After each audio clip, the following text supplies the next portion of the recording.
تمہارے سینے کے اندر جتنی غلطیں ہوں گی رب قدیر نے کہ ایسی کتاب بھیجی ہے جس کتاب پر تم عمل کرو گے اللہ تبارک و تعالیٰ تمہارے سینوں کو شفا عطا فرمائے گا۔ یہ بات نہیں کیا، چوتھی بات تیسری بات کی بات فرمائی، فرمایا وہدن، اور یہ کتاب جو ہے تمہارے لیے ہدایت بن کر آئی ہے۔ اگر تم گمراہی کے سیلاب میں ڈوبے ہوئے ہو، اگر تم گمراہی اور بدعقیدگی اور بدعمالی کی طرف جا چکے ہو تو یاد رکھو یہ قرآن مقدس وہ کتاب ہے، اگر تم اس کی طرف آ گئے تو اللہ تبارک و تعالیٰ تم کو ہدایت عطا فرما دے گا۔ وَرَحْمَةٌ لِّلْمُؤْمِنِينَ، چوتھی بات ارشاد فرمائی کہ جب تم اس پر عمل شروع کر دو گے تو اللہ تبارک و تعالیٰ اس کو تمہارے لیے رحمت بنا دے گا۔ یہ چار باتیں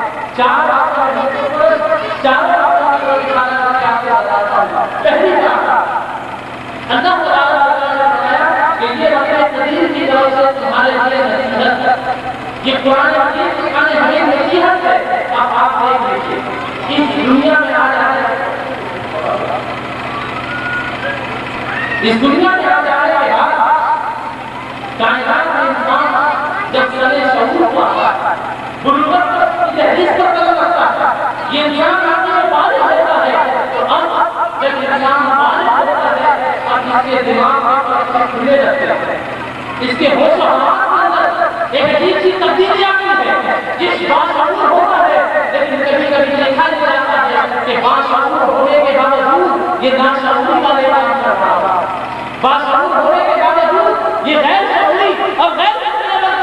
ہوتا جاتا ہے، یہ انسان گناہ کی طرف چلا جاتا ہے، یہ انسان معصیت کی طرف چلا جاتا ہے، یہ انسان گناہ کی دلدل میں پھنس جاتا ہے۔ رب قدیر فرما رہا ہے اے کائنات کے لوگوں جنہوں نے اپنے آپ کو گناہ اور معصیت کے دلدل میں ڈبو دیا ہے، سنو قد جاءتکم موعظۃ من ربکم، تمہارے رب کی طرف سے ایک نصیحت آ گئی ہے۔ اگر تیرا باپ تجھ کو گناہ کرنے سے روکتا ہے، اگر مسجد کا امام تجھ کو برائی کے بارے میں بتاتا ہے، اگر علاقے کا کوئی بزرگ تجھ کو کسی گناہ سے روکتا ہے اور تیرا دل اس کی بات کی طرف مائل نہیں ہوتا، اگر تو اس کی بات سے سمجھتا نہیں تو کسی مولوی کی بات سے، کسی عالم کی بات سے، کسی پیر کی بات سے تیرا دل صاف نہیں ہوتا، تیرے اندر عمل کا جذبہ پیدا نہیں ہوتا تو سن، ہم نے قرآن مجید فرقان حمید کو جو نازل کیا ہے اس کی صفت یہ ہے قد جاءتکم موعظۃ من ربکم، اب اگر تجھے گناہ کے دلدل سے نکلنا ہے قرآن مجید فرقان حمید کی تلاوت کر، اللہ تبارک و تعالیٰ تجھ کو ایسی نصیحت عطا فرما دے گا کہ تو گناہ کی زندگی سے نکل جائے گا، تیری گناہ کی زندگی ختم ہو جائے گی اور تو ہدایت کے راستے پر چلا جائے گا۔ فرمایا وشفاء لما فی الصدور، تیرے دل کے اندر جو گندگی ہے، تیرے سینے میں جو امراض ہے اس کا بھی شفا اس قرآن مجید فرقان حمید کے اندر ہم نے نازل کر دیا ہے۔ اب ہم دیکھتے ہیں انسان دنیا کے اندر ایک آدمی جس کو بھوک بہت زیادہ لگتی ہے، بھوک لگنے کا عالم یہ ہوتا ہے کہ بے تحاشا کھا رہا ہوتا ہے۔ ایک انسان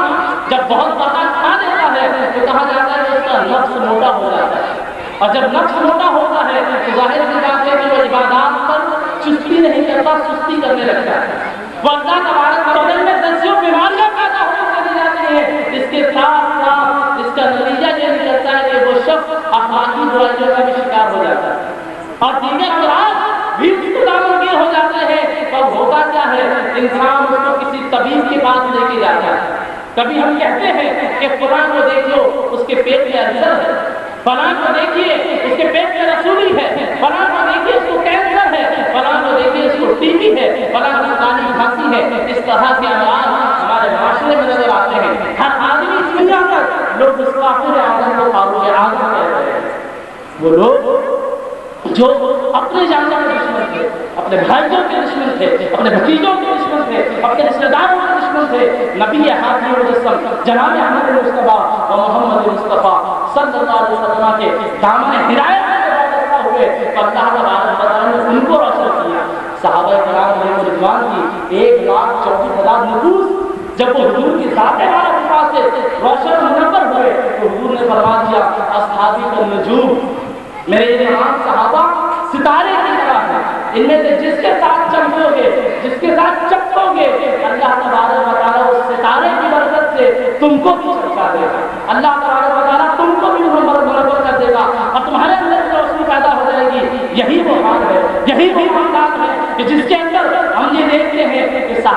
مختلف تابعین کی جماعت ہوئی، تابعین سے تبع تابعین، صالحین امت، اور آج تک صالحین امت کا دور ہے کہ امت کے صلحاء آج بھی موجود ہیں کہ جن کے دامن سے لوگ وابستہ ہوتے ہیں، کہ جو قادری ہو جاتا ہے، جو چشتی ہو جاتا ہے، جو سہروردی ہو جاتا ہے، جو نقشبندی ہو جاتا ہے، جو اشرفی ہو جاتا ہے، ہم دیکھتے ہی ہیں مسلمان تو سب کے معاشرے کے اندر عبادت و ریاضت تو ہر ایک نے کہا ہوتا ہے،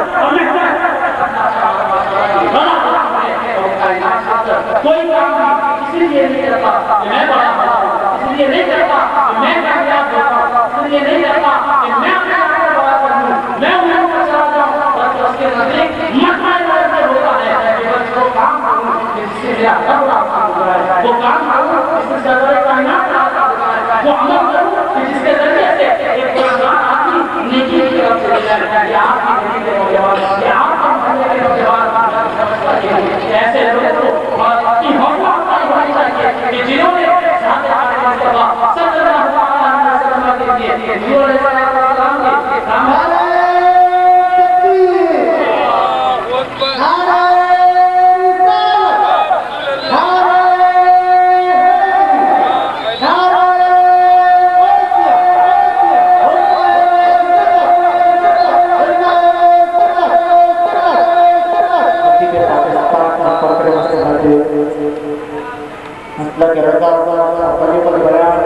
حضرت علامہ عبدالرزاق مولانا محمد شبیر علی ازہری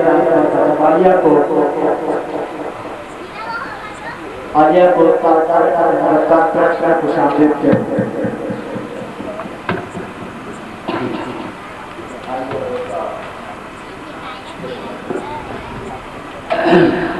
حضرت علامہ مولانا شبیر احمد صاحب ازہری دامت برکاتہ عالیہ تشریف لائے۔ میں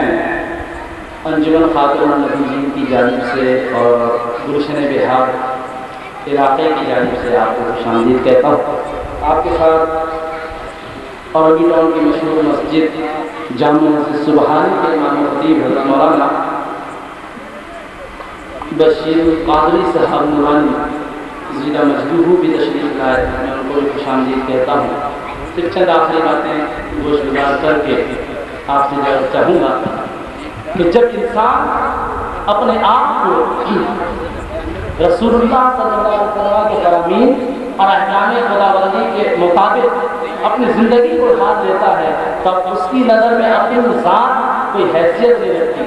اب اس کا مطمع نظر فقط خلق خدا کی خدمت اور اللہ تبارک و تعالیٰ کے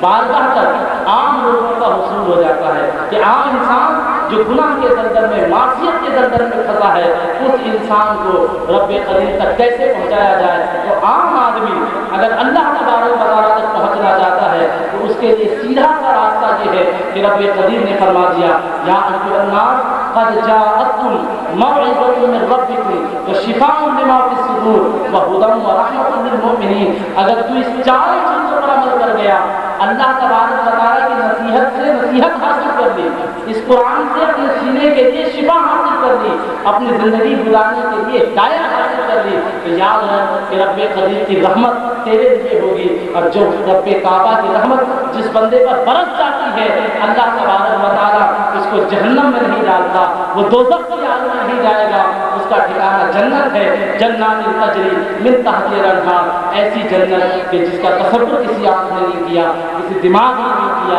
جس کے نیچے نہریں بہ رہی ہیں، نوریں ہیں، دنیا کے بہتر اور دنیا وما فیہا میں کوئی چیز اس کی نظیر نہیں ہے۔ وہ جنت ہے جو تیرا انتظار کر رہی ہے، جو تیری منتظر ہے۔ بس دوڑو اور سارعوا الی مغفرۃ من ربکم وجنۃ عرضها السماوات والارض، دوڑو اپنے رب کی طرف، اپنے رب کی مغفرت کی طرف، غفران کی طرف، نعمت کی طرف آؤ اور اپنے آپ کو اللہ تبارک و تعالیٰ کے حضور میں پہنچاؤ۔ ذات پاک مصطفیٰ، میلاد مصطفیٰ صلی اللہ علیہ وسلم کی محافل یہ وسیلہ ہے، ذریعہ ہے اللہ تبارک و تعالیٰ تک پہنچنے کا۔ جس نے اس وسیلے کو پکڑ لیا وہی کامیاب رہا، اس کی دنیا بھی کامیاب ہے، عقبہ بھی کامیاب ہے۔ خوب کی سیر چمن پھول چنے شاد رہے، باغ باغ جاتا ہوں میں گلشن تیرا آباد۔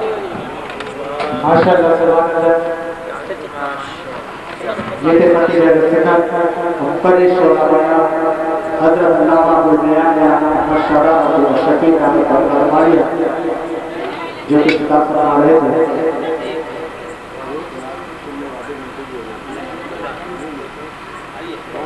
بس